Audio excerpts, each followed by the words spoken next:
नमस्कार, मैं रविश कुमार। आप देख रहे हैं देश की बात 6 से 7। उत्तर प्रदेश के मुख्यमंत्री योगी आदित्यनाथ कब क्या फैसले लेते हैं, इन सब की समग्र जानकारी हिंदी में उत्तर प्रदेश सरकार के ट्विटर हैंडल से पल पल दी जाती रहती है। मैं इन सूचनाओं को बहुत ध्यान से पढ़ते रहता हूं। कई बार बहुत दिलचस्प जानकारियां मिलती हैं, सरकार को समझने का मौका भी मिलता है। ऐसे ही एक आदेश से समझ में आया कि कई प्रकार के आदेश हो सकते हैं और एक आदेश अपने आप में है कि मुख्यमंत्री ने किस पर बल दिया है। मुख्यमंत्री, ये भी एक सूचना है कि मुख्यमंत्री ने इन चीज़ों पे बल दिया है। ये प्राथमिकता से ऊपर की चीज़ होगी शायद, या उससे एक ग्रेड नीचे की होंगी, मैं बता नहीं सकता, मगर बल देना भी एक प्रकार का आदेश है। शायद इस उम्मीद में कि मुख्यमंत्री के बल देने से नीचे के स्तर तक काम में भी बल आ जाता है। यूपी के मुख्यमंत्री काम करते हुए भी दिखते हैं और जो काम करते हैं उसकी सूचना फोटो सहित तुरंत यूपी सरकार के ट्विटर हैंडल से दे दी जाती है। बैठक करते हुए दिखना भी एक काम है और हर मुख्यमंत्री के दफ्तर से ऐसी तस्वीरें अब आम हैं। 25 जून को यूपी सरकार ने ट्वीट किया है कि मुख्यमंत्री जी ने सभी नगर निगमों, नगर निकायों को निर्देशित किया है कि नाले नालियों में पानी निकासी व जल भराव की समस्या ना हो, इसलिए वहां निरंतर सफाई की जाए। बरसात के मौसम को देखते हुए मुख्यमंत्री श्री @M योगी आदित्यनाथ जी ने स्वच्छता पर विशेष बल दिया है। तो जैसे ही जनता को पता चला कि मुख्यमंत्री ने बल दिया है, जनता भी नीचे से बल देने लगी, इस उम्मीद में कि ऊपर से दिए गए बल के कारण कुछ समस्याएं निर्बल हो जाएंगी और जनता उसी ट्विटर हैंडल पर मुख्यमंत्री से बड़े ही दिलचस्प तरीके से संवाद करने लगती है। हालांकि हम उसकी पुष्टि नहीं कर सके कि जो बात उठाई गई है वो कितनी सही है या नहीं, लेकिन फिर भी आप ये नज़ीर देखिए, दिखाता हूं आपको कि किस तरह से जनता बल देने पर अपनी तरफ से बल देने लगती है। आशुतोष टंडन यूपी के नगर विकास शहरी समग्र विकास मंत्री हैं, विधि मंत्री भी हैं। कायदे से इनका काम होना चाहिए कि बरसात के मौसम में नदी नालों की सफाई पर बल दें, मगर इनके ट्विटर हैंडल पर ऐसी कोई सूचना नहीं है। इस वक्त इन्हें एक छूट देनी होगी कि आशुतोष टंडन के पिता और मध्य प्रदेश के राज्यपाल लालजी टंडन जी बीमार हैं तो पिता की सेवा में व्यस्त होंगे। लेकिन 25 जून को जब मुख्यमंत्री ने नाली और नाले की सफाई का ट्वीट किया तो उस दिन भी मंत्री जी ने अपने जन्मदिन का फोटो ट्वीट किया। मंत्रालय से संबंधित सरकार के इस फैसले का नहीं, सिर्फ 9 जून को आशुतोष टंडन ने अपने मंत्रालय से संबंधित एक खबर की सूचना को ट्वीट किया था जो अखबार में छपी थी। 9 से 25 जून तक सिर्फ जयंतियों और पुण्यतिथियों के ट्वीट हैं। इसका जिक्र इसलिए किया कि कायदे से ये काम नगर विकास मंत्री का है, वो व्यस्त हैं तो नगर विकास राज्य मंत्री का है, उनको ये करना चाहिए, मगर नाली और नाले की सफाई के काम पर भी मुख्यमंत्री को बल देना पड़ रहा है। अब जनता भी उतनी होशियार है, वो इस उम्मीद में भी कि मुख्यमंत्री जब बल दे रहे हैं तो चलो बल का बल किया जाए। अब इसमें होता क्या है कि जनता जब नीचे से बल देती है तब क्या काम होता है, ये देखने की बात है। और जनता जिस तरह की समस्याएं अपने मुख्यमंत्री के सामने रखती है, पता चल जाता है कि ऊपर से दिए गए बल का नीचे पहुंचते पहुंचते क्या हाल हो जाता है।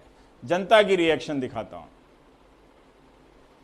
राहुल ने मैं तस्वीर के साथ समस्या टैग कर दी है। कस्बा कुदरकोट जिला औरैया में नाली का पानी रोड पर चलता है, नाला ना साफ होने की वजह से बहुत बड़ी समस्या है।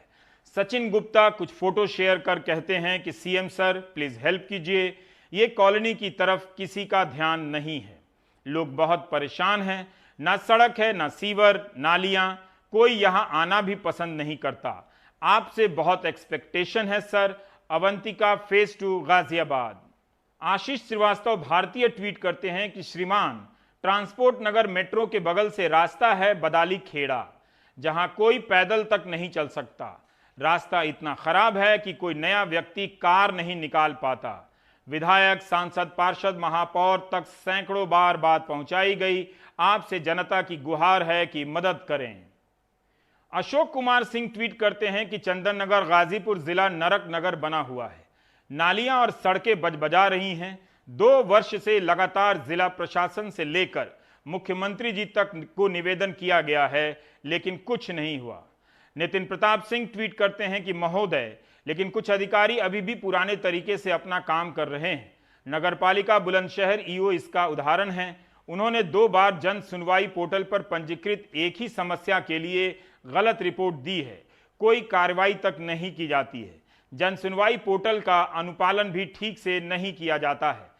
कल्याण कुमार घोष लिखते हैं कि आदरणीय मुख्यमंत्री जी, उत्तर प्रदेश शिवाजी मार्ग, गौतम बुद्ध मार्ग तिराहे से भानुमती चौराहे तक सीवर का जल भराव एक आम समस्या है।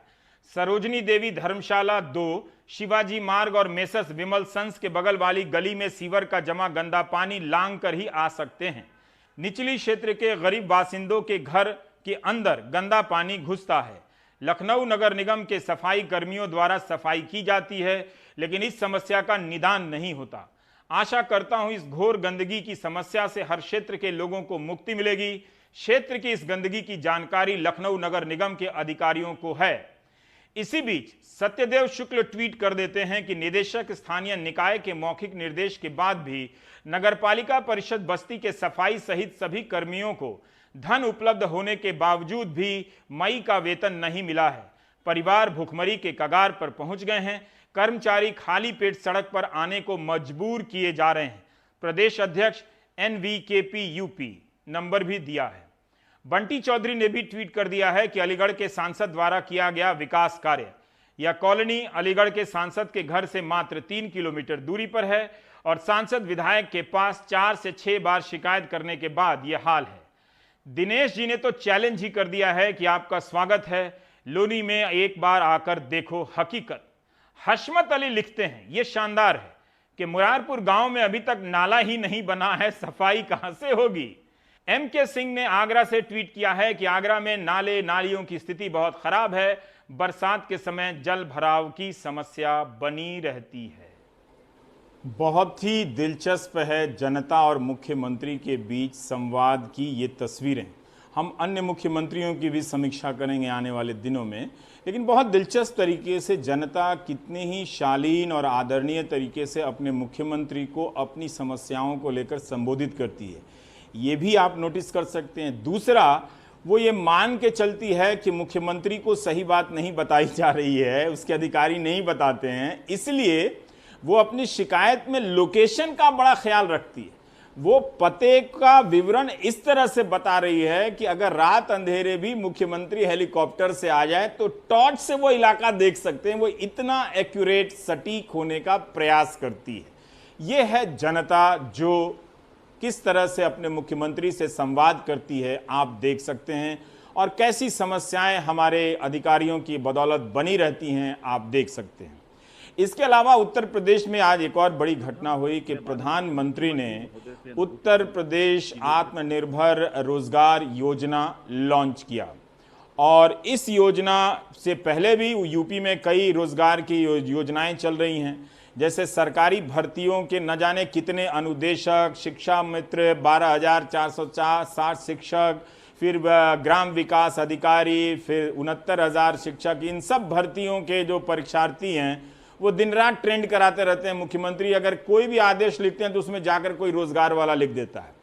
उनकी क्या स्थिति है, वो योजना क्यों नहीं लॉन्च की गई, ये खैर सरकार की प्राथमिकता की बात होगी, लेकिन सरकार का दावा है कि 1 करोड़ लोगों को रोजगार दिया जाएगा। मगर यहीं से एक नया ट्रेंड भी शुरू हो रहा है कि देखिए, मध्यम वर्ग का वो लड़का या लड़की जिन्होंने लाखों रुपए निवेश कर प्रोफेशनल कोर्स में पढ़ाई की है, वो बेरोजगार है, नौकरी वो भी चाहता है, सरकार के पास वो क्षमता नहीं है।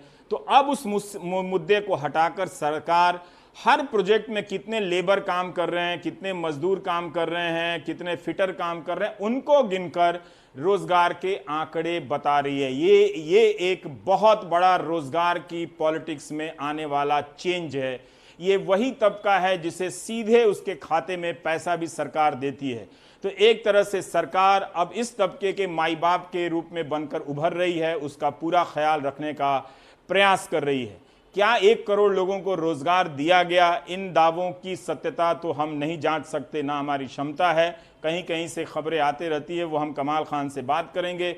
कमाल खान ने एक दिन पहले ये खबर दी थी कि किस तरह से सहारनपुर में 400 साल पुराने लकड़ी उद्योग में 2 लाख लोग बेरोजगार हो गए। ईंट भट्टा उद्योग बंद है और फिर से मजदूर जो हैं वो बाहर भेजे जा रहे हैं, जहां बिहार या अन्य राज्यों से आए हैं। ये एक तस्वीर है।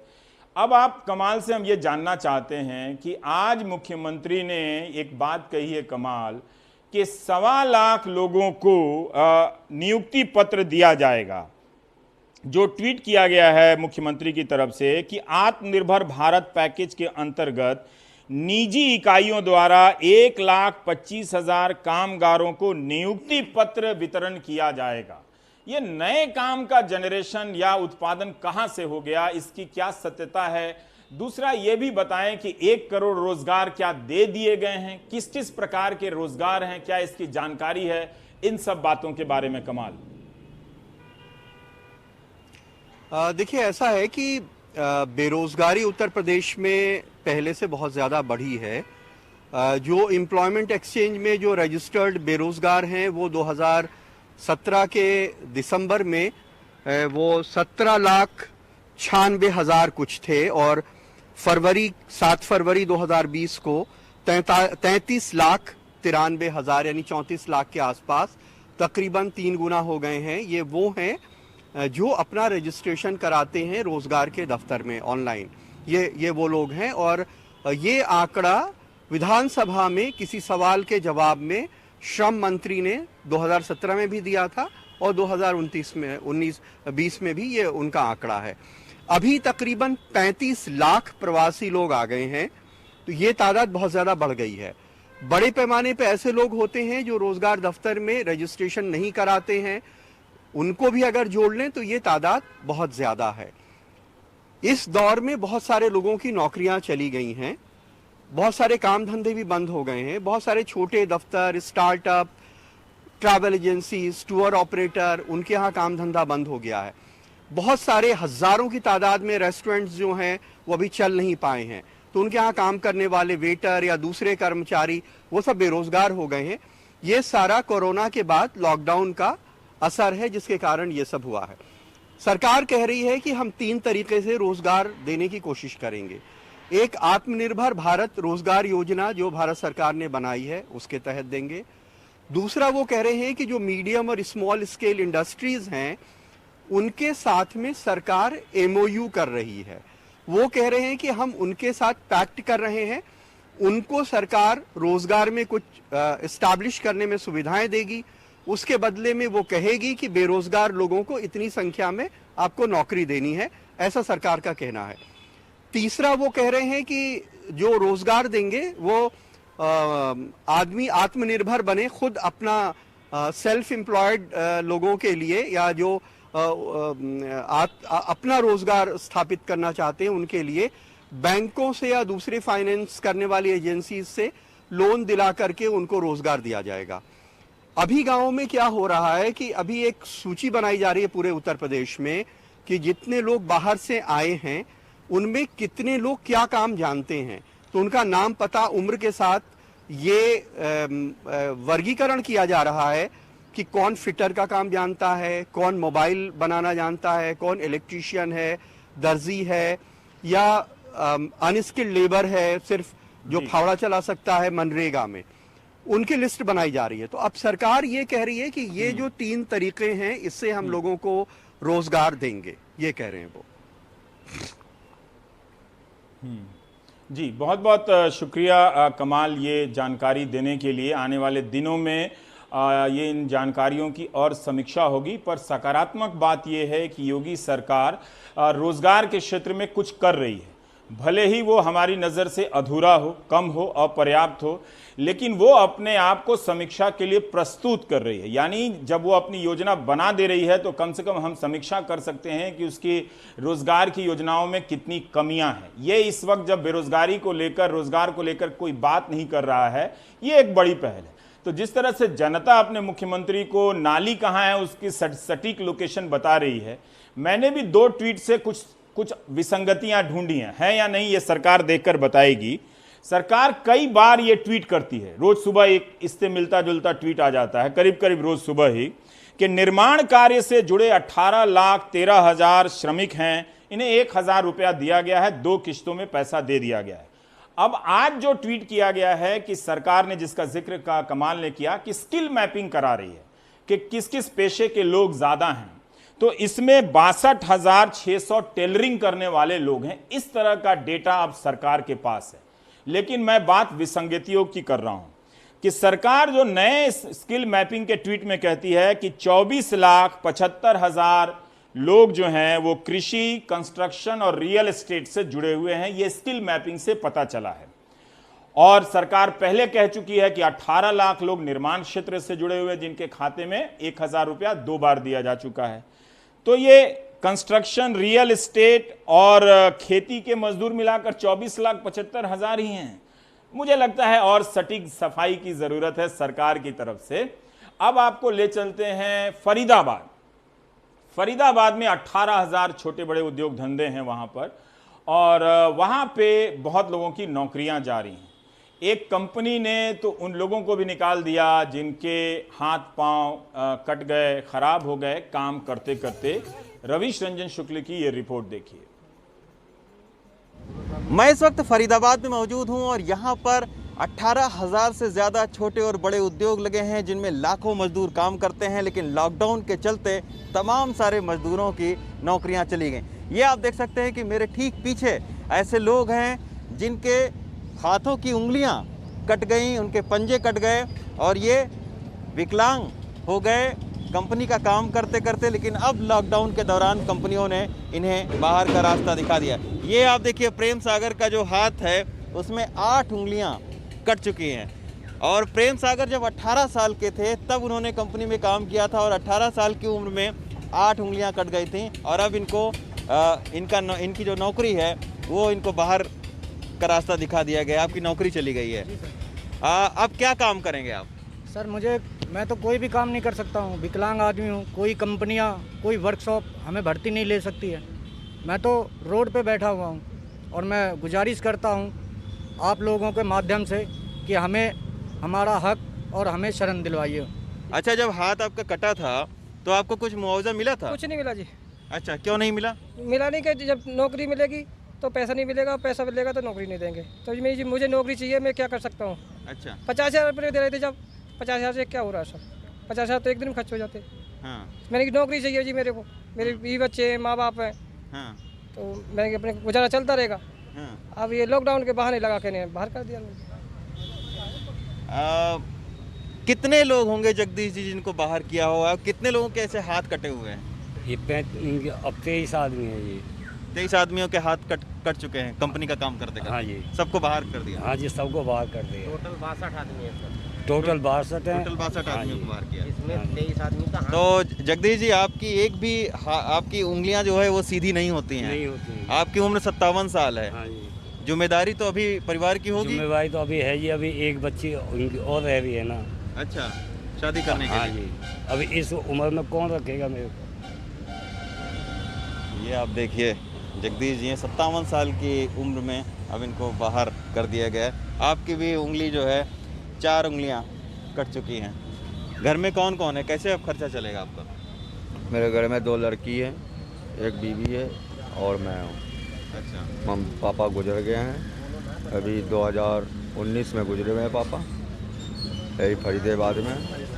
तो अब नौकरी तो मिलेगी नहीं आपको? नौकरी नहीं दे रहे, और नौकरी कोई दूसरे कंपनी रख नहीं रहे। 3 महीने से मेरी घर की हालत ख़राब है, ना खाने की है ना पीने की। पैसे मांगने पे जवाब नहीं कोई देते हैं।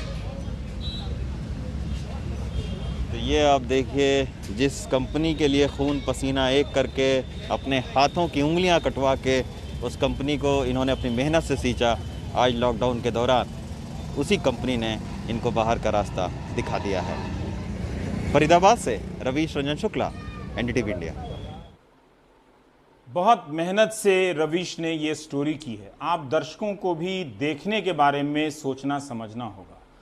मैं 1 मिनट में ऐसे तमाम रिपोर्टरों की संभावनाओं को हमेशा के लिए ख़त्म कर सकता हूं। अगर दिल्ली में कुछ बेकार बैठे रिटायर्ड लोगों को लेकर मैं 1-1 घंटे की बहस करने लगूं, इस तरह की बहस देखते हुए आप जनता की समस्या, सरकार की जवाबदेही और एक रिपोर्टर की बनने की संभावना को समाप्त कर रहे होते हैं। शुरुआत हम भीतर से करते हैं, लेकिन आप देख देख के कौन चीखा, कौन चिल्लाया, इस तरह से आप भी खत्म करने लगते हैं और फिर ताली दोनों हाथ से बजने लगती है।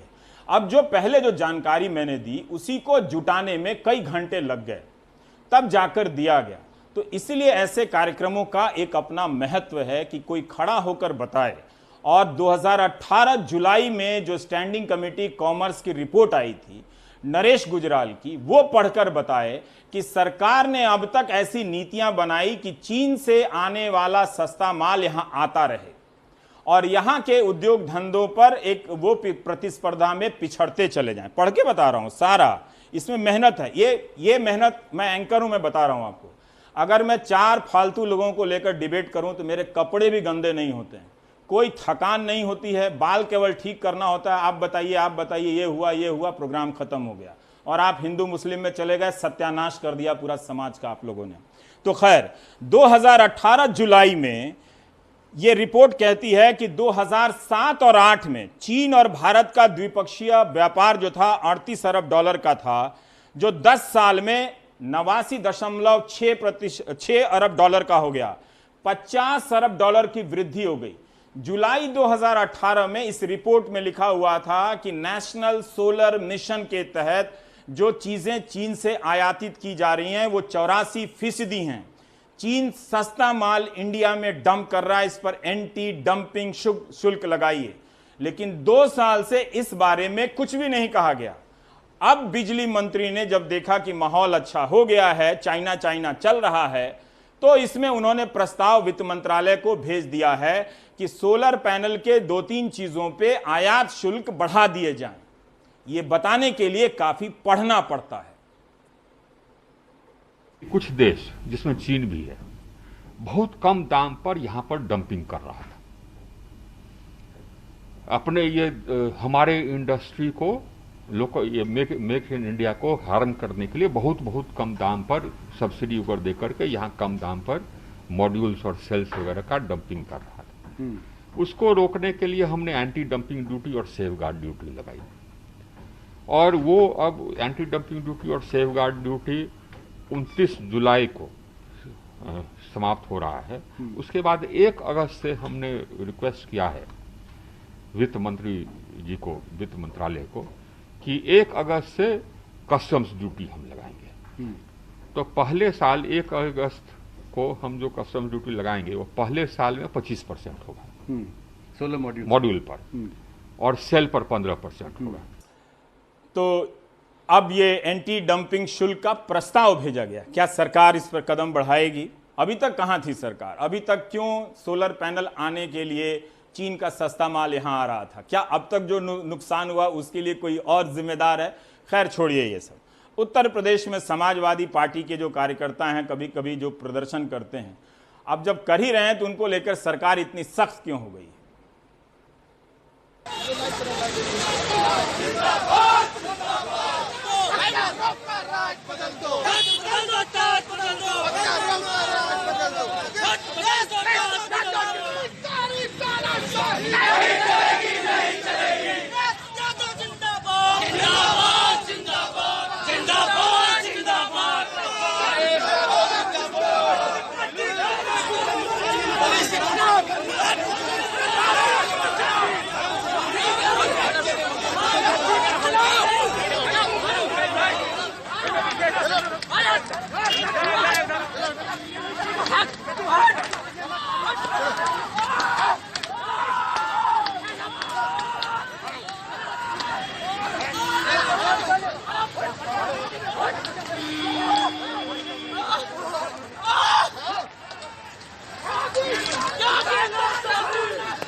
अरे गाड़ी लगा लो पीछे। नहीं चलेगी, नहीं चलेगी। योगी सरकार होश में आओ। योगी आओ, होश में आओ।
सर 10-12 मिनट हुआ है सर।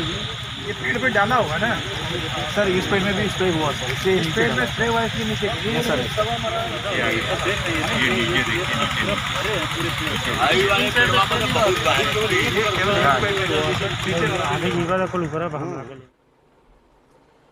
आप देख रहे हैं देश की बात 6 से 7। पत्रकारिता अब आंकड़ों में उलझती चली जा रही है क्योंकि सरकारें अब आंकड़ों में बात करती है और इन आंकड़ों को समझने के लिए, बताने के लिए कम से कम गणित में कमज़ोर होने वाले एंकर को तो पहले छुट्टी होनी चाहिए, जिसमें मैं आता हूं क्योंकि मैं प्रतिशत भी नहीं निकाल पाता।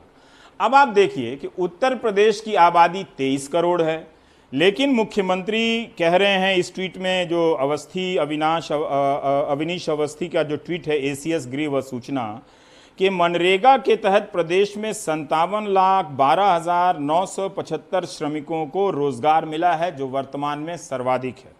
अब इसकी ज़मीन पर जाकर जांचने की क्षमता मुझ में नहीं है, लेकिन मान लेते हैं 57,23 करोड़ की आबादी वाले यूपी में मिला। अब राजस्थान सीएमओ का भी एक ट्वीट मुझे याद आ रहा है, जो देखा है, अभी हम स्क्रीन पर नहीं दिखा पा रहे हैं। उसमें राजस्थान के मुख्यमंत्री कार्यालय की तरफ से दावा किया जाता है कि 54 लाख लोगों को काम दिया गया है मनरेगा के तहत। राजस्थान की आबादी 6-7 करोड़ है, तो 6-7 करोड़ की आबादी में आप 54 लाख लोगों को काम दे रहे हैं। फिर यहाँ 23 करोड़ की आबादी में 57 लाख लोगों को काम दे रहे हैं, तो प्रतिशत निकाल के बताइए कौन ज़्यादा काम दे रहा है। ये समझने की ज़रूरत है। वैसे इस वक्त रोजगार एक बड़ी चुनौती है और यूपी में मनरेगा को लेकर काम तो जरूर हो ही रहा है। रविश रंजन की यह रिपोर्ट देखिए। हे दुख भंजन मारुति नंदन सुन लो। गाजियाबाद के मंडोला गांव की ये बेरोजगारों की टोली है। बिहारी राम भक्त मोहे शरण मिली जो। सत्येंद्र शर्मा इसी तरह हनुमान चालीसा गाकर 3 महीना पहले तक भगवती जागरण शुरू करते थे, लेकिन लॉकडाउन में मंदिर बंद हो गए और सत्येंद्र शर्मा अब मनरेगा की मजदूरी में भविष्य तलाश कर रहे हैं। सर मरता क्या ना करता, जब घर में दिक्कत होगी बच्चों को अपने लिए खाने पीने के लिए, तो कुछ ना कुछ तो करना ही पड़ेगा। तो इसके वजह से आप इस तालाब की सफाई के लिए, तो इसमें आपको पैसा मिला? कुछ नहीं मिला, और बिना दस्तानों के, बिना कुछ दिए, बिना सामान के कहने लगे कि इसमें कूद जाओ। हमने कहा जी कैसे साफ़ करेंगे, कि हमें नहीं पता, हमें तो कुछ मिलता नहीं, इसमें बढ़ जाओ। अब आप इसमें देखो, इसमें कितनी एलर्जी हो गई मुझे, और हमें नीचे उतार दिया गया। बार बार हमने कहा कि हमें कुछ फावड़े वगैरह कुछ तो दो, मास्क दो, ग्लव्स दो, नीचे पहनने का कुछ दो। उन्होंने कहा हमारे पास कुछ नहीं है इसमें। ऐसा लगा जैसा कि वो चाहते ही नहीं थे कि इन्हें मिले, वो सोच रहे थे इन्हें दुखी करो और ये आज ही अपने घर भाग जाएं। एक तो कुदरत की मार, दूसरी अधिकारियों की। गाजियाबाद में 3 साल पहले मनरेगा की योजना ये कहकर बंद कर दी गई कि कम मजदूरी के चलते कोई काम करने को तैयार नहीं है। लेकिन अब जब नवीन गुप्ता और पवन कुमार जैसे लोगों ने प्रधान और प्रशासन पर मनरेगा के तहत रोजगार का दबाव बनाया, तो इन लोगों का आधा अधूरा जॉब कार्ड बनाकर सीवर के पानी से भरे इस तालाब की सफाई में लगा दिया गया, ताकि ये लोग खुद ब खुद भाग जाएं।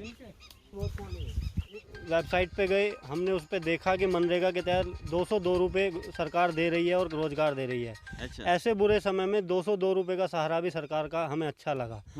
हमने एक एप्लीकेशन अप्लाई की 19 मई में हमने एप्लीकेशन दी। उसके 8 दिन बाद तक भी कोई हमारे पास जवाब या फ़ोन नहीं आया। तो अब तो ये जॉब कार्ड बन गया ना आपका? जॉब कार्ड हमें दिया गया है। हाँ। लेकिन ये कहकर दिया गया है कि इसमें पूरे आपके जॉब कार्ड क्रमांक नहीं है, ये अभी रजिस्टर्ड नहीं है। वेबसाइट पर ये कहीं दिखाई नहीं दे रहा है। हमें तो लगता है कि हमें ठगा गया है, ये जॉब कार्ड भी फर्जी है। देखो जी, मेरी तबीयत 3 दिन से ख़राब है। मेरी उसी दिन ख़राब हो गई थी तबीयत। मैंने सेक्रेटरी साहब से कहा कि मुझे 50 रुपये दे दो, मुझे दवाई लेनी है। सेक्रेटरी साहब ने बोला कि मेरे पास खुद पैसे नहीं है, मैं तुझे कहाँ से दूँ। किसी से मैंने पैसे लिए उधार 50 रुपये और दवाई ली, और अभी भी मैं दवाई खा रहा हूँ। मेरे पास दवाई भी है, और एक मज़दूर को मजदूरी चाहिए। अगर उसे मजदूरी नहीं मिलेगी तो वो क्या करेगा। 5000 की आबादी वाले मंडोला गांव के ज्यादातर लोगों के खेत लिए जा चुके हैं, जिन पर इमारतें बन चुकी हैं। इसके चलते फैक्ट्रियों में नौकरी करके ही इनका गुजारा चलता था। राहुल शर्मा अपना छोटा सा घर दिखाते कहते हैं कि मनरेगा मजदूर बनना गांव में शर्म की बात मानी जाती है, लेकिन अब क्या करें। वो क्या बोला, वो काम के लिए जोड़ के लेके उधर बोलने लगे कि साफ करो। हम क्या था, हम तो लग गए उसे साफ करने के लिए। कह रहे तो करना पड़ेगा और कोई काम नहीं है। अच्छा, ये काम तुम्हें करना पड़ेगा। और काम तो हम कर रहे थे, पर उधर ही पास में बैठ गए लफड़ा कर रहा, बेइज्जती कर रहा मुझे। क्या कैसी कह रहा है ये तो 200 रुपये के मजदूर हैं, जोड़ में बढ़ गए। बाहर मजदूरी करते तो 400-500 मिलते, और बाहर में कहाँ मजदूरी के लिए तो इधर आए थे। एक तरफ उत्तर प्रदेश सरकार 1 करोड़ रोजगार देने की बात कह रही है, दूसरी तरफ मनरेगा के तहत काम मांगने वालों को अधूरा जॉब कार्ड देकर टरकाया जा रहा है।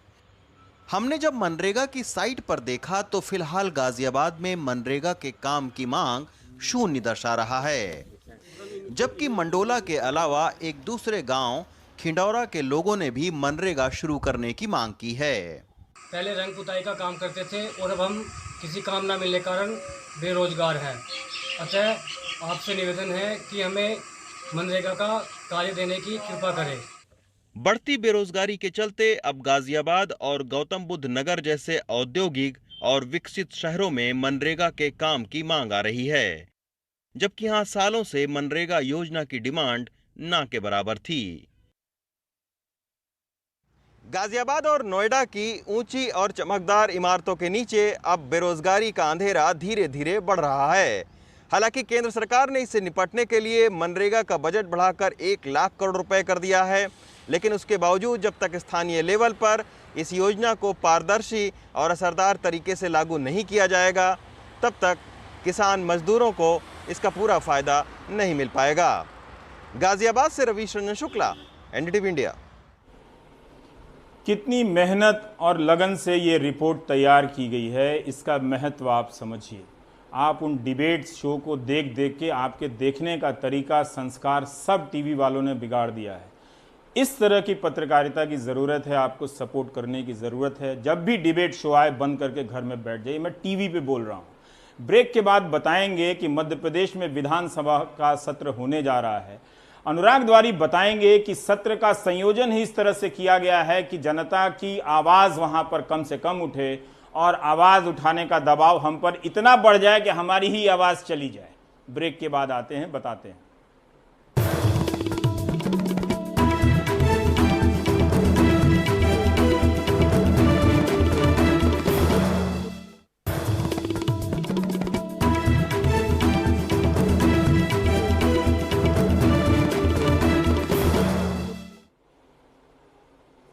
कभी तो सोचिए कि पिछले कई दशकों से विधानसभा के सत्रों की संख्या कम क्यों होती जा रही है।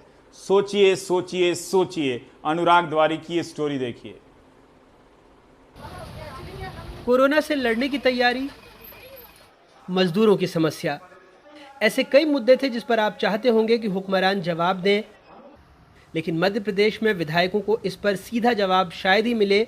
लिखित जवाब मिल सकता है, क्योंकि सदन में जिस दिन इन विभागों के उत्तर दिए जाने का मंत्रियों का क्रम तय हुआ है वो है पहला दिन जब परंपरा के मुताबिक दिवंगतों को श्रद्धांजलि देकर कार्यवाही स्थगित हो जाती है, यानी प्रश्नकाल नहीं होता। 20 जून को सत्र की अधिसूचना जारी हुई। 23 जून ऑनलाइन सवालों के लिए, 24 जून ऑफलाइन सवालों के लिए वक्त निर्धारित था। सवाल जवाब के तारीख विधानसभा सचिवालय तय करता है।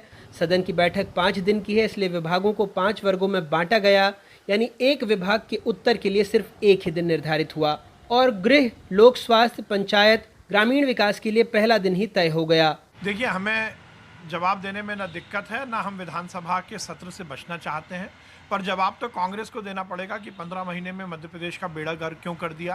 कोरोना संकट से जब आपको निपटना था, जब आप आईफा की तैयारी कर रहे थे, इंदौर जो देश का सबसे बड़ा हॉट स्पॉट है, वहाँ आप फोटो सेशन कर रहे थे हीरो हीरोइनों के साथ। कोरोना को लेकर आपने कुछ नहीं किया। आपने मध्य प्रदेश को आईफा प्रदेश बनाया और हम मध्य प्रदेश को आस्था प्रदेश बनाने में लगे हैं। कर्तव्यों को न निभा पाना और दूसरों को दोषारोपण करना, और फिर जैसे पीछे के रास्ते से आए थे, सत्या हत्या ही है, उसी तरीके से डील करना आगे की सत्ता को, अपने आप में एक अपराध है और जनता इस अपराध की इनको सजा देगी। स्वास्थ्य मंत्री उस समय का उस कोरोना की महामारी को छोड़कर बेंगलोर भाग गए थे। अब उन सवालों के जवाब सरकार को देने पड़ेंगे। सत्र छोटा है, कैसे देंगे? तो मैं मानता हूँ बचने का तरीका ढूंढा है। यही नहीं, मध्य प्रदेश विधानसभा में सत्र के बीच सत्ता परिवर्तन हो जाने से विधायकों के 4200 प्रश्न अमान्य हो जाएंगे। कमलनाथ सरकार के वक्त 1100 सवालों को ही रिकॉर्ड में रखा जाएगा। उस सत्र में विधायकों ने 5315 सवालों के जवाब मांगे थे। वैसे इससे पहले 2018 में 7188 सवाल आए, 315 अपूर्ण रहे। 2019 में 7012 प्रश्न आए, 450 अपूर्ण रहे।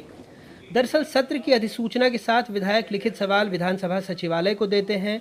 सचिवालय इसके जवाब संबंधित मंत्रियों से लेकर प्रकाशित करता है। सदन में यही जवाब प्रस्तुत किए जाते हैं। लोकतांत्रिक परंपरा और नियमों में यदि एक सत्र में जवाब नहीं आता तो उसे अगले सत्र में पेश करना अनिवार्य है। संसदीय परंपराएं और मान्यताएं तो बहुत हैं, लेकिन हमने इसे टूटते ध्वस्त होते हुए देखा है। हमारे किसी साथी ने खूब लिखा था कि एमपी अजब है, सबसे गजब है। यहाँ विधानसभा है लेकिन विधानसभा अध्यक्ष नहीं, मुख्यमंत्री हैं लेकिन पूरा मंत्रिमंडल नहीं, विपक्ष है लेकिन नेता प्रतिपक्ष नहीं। भोपाल से कैमरा पर्सन रिजवान खान के साथ अनुराग द्वारी, एनडीटीवी इंडिया।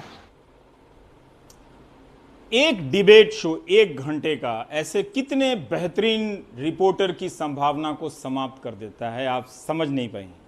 लेकिन जब आवाज उठाने की संवैधानिक इमारतें सुनी हो जाती हैं तो दबाव किस पर पड़ता है, सामने हाजिर है। ब्रेक के बाद बताऊंगा।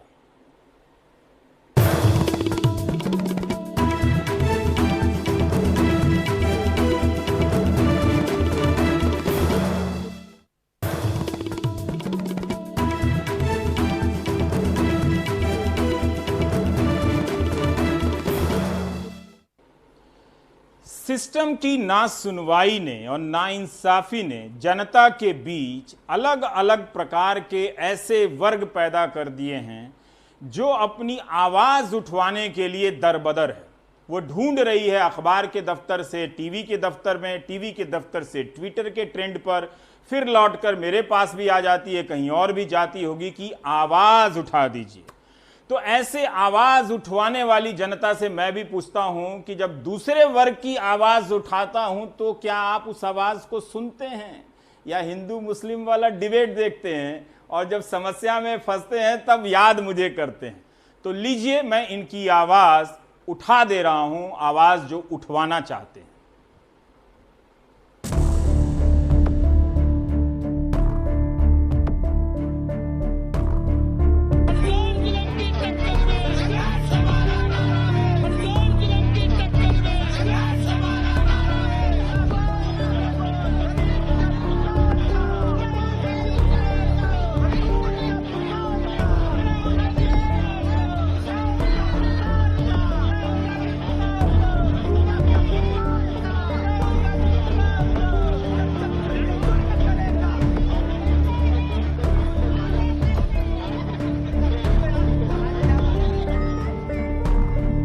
अखिल दिल्ली प्राथमिक शिक्षक संघ चाहता है कि हम उनकी आवाज उठा दें। उन्हें 5 महीने से सैलरी नहीं मिल रही है। दिल्ली के निगमों और सरकार के झगड़े में पढ़ाने वाले और न पढ़ाने वाले दोनों प्रकार के टीचर वेतन न मिलने को लेकर परेशान हैं। वे अपनी तरफ से भी आवाज उठाने के लिए बहुत प्रयास कर रहे हैं, आंदोलन कर रहे हैं, प्रदर्शन कर रहे हैं, आवाज नहीं उठ पा रही है। इसलिए हमसे भी गुहार कर रहे हैं कि हम इनकी आवाज उठा दें। डीबीटी जेआरएफ की परीक्षा 30 जून को होने वाली है। अलग अलग सेंटर पर होती है, इसलिए देश भर से छात्र हमें लिख रहे हैं कि आवाज उठा दीजिए, परीक्षा रद्द करा दीजिए। मुर्शिदाबाद फरक्का से एक दर्शक ने लिखा है कि हमारी आवाज कौन उठाएगा, तो हमने इनकी आवाज उठा दी। आर्यभट्ट ज्ञान विश्वविद्यालय के छात्र चाहते हैं कि कोविड के दौर में परीक्षा ना हो। मेडिकल की पढ़ाई करने वाले ये छात्र मुझी से चाहते हैं कि मैं इनकी आवाज उठा दूं, तो मैंने इनकी आवाज उठा दी। ट्विटर पर एक आंदोलन चल रहा है, रेलवे ज्वाइनिंग दो। ऐसा आंदोलन आपने कभी सुना है? परीक्षा लो, रिजल्ट निकालो के बाद ज्वाइनिंग दो आंदोलन एक नया आंदोलन है। 2.5 साल बीत गए, रेलवे उन लोगों को ज्वाइनिंग नहीं करा रही है जिन्होंने परीक्षा भी पास की, जिनके दस्तावेजों की जांच तक हो चुकी है। लोको पायलट की ये परीक्षार्थी उम्मीदवार चाहते हैं कि मैं आवाज उठा दूं, तो हमने आवाज उठा दी। अंसल एपी ग्रुप के 300 बायर 10 साल से अपने फ्लैट मिलने का इंतजार कर रहे हैं। क्या मेरी आवाज उठाने से इन्हें फ्लैट मिल जाएगा? तो हमने आवाज उठा दी। ऐसे कई मामलों में सुप्रीम कोर्ट ने सक्रियता न दिखाई होती तो ये संख्या बहुत बड़ी हो जाती। हम आवाज उठाते रहते, कोई फर्क नहीं पड़ता। ये भी सच्चाई है कि जो लोग मुझसे आवाज़ उठाने के लिए कहते हैं, उन्हीं में से लोग मुझे गालियां भी देते हैं, और मैं ये बात प्रमाण के साथ कह रहा हूँ। पर खैर, ये चलता रहता है। ये आवाज़ें कहाँ पहुँचती हैं, नहीं पहुँचती हैं, वो आप जाने। जैसा आपने समाज और राजनीति का निर्माण किया है, मैंने अपनी तरफ से आवाज़ उठा दी। आप देख रहे थे देश की बात 6 से 7। नमस्कार।